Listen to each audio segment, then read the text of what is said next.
گوریلای دبی بودن. خب امروز اومدیم محله دانتاون یه قدمی بزنیم بریم سمت دبی مال ببینیم چه خبره. الان هدف اینه که فقط شما شهر رو ببینید، این محله رو ببینید چه شکلیه. دوربین کم میاره، نمیتونم توی قاب ثابت بگیرمش سر تا ته برج خلیفه رو.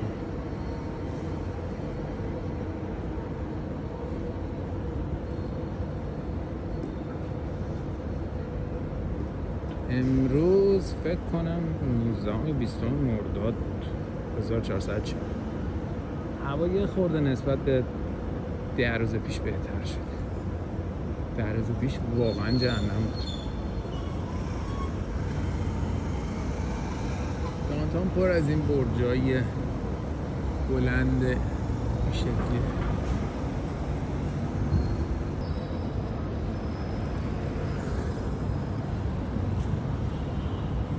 همه جا پر از این اسکوتراست که روشن اینجا معلوم میتونه استفاده بکنه.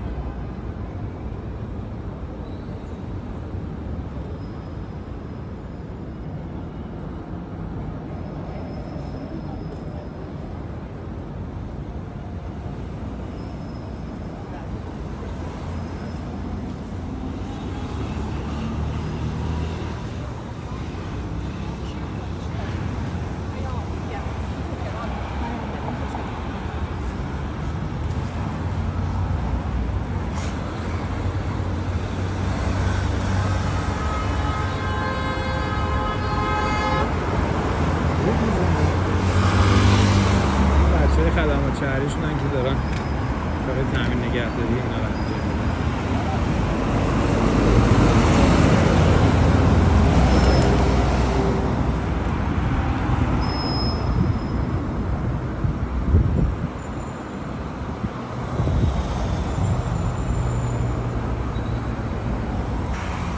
این خیابون یه چی تو مایه فرشته است، فرشته تهران. یه تایمایی الان که فصل گرمه و هیچکی نیست در واقع تو دبی، الان تایم خلوتی دبی، ولی تو زمستون و پاییز و موقعی که هوا خوب میشه اینجا جای دور دور بچه خوباشونه دیگه. اینجا انواع ماشینای خفن و سوپر اسپورت و اینا باز میدن جلو. حالا اگه ببینم الان هم هستن ولی خیلی کمتره. اگه ببینم این ویدیوشو میگیرم براتون میذارم.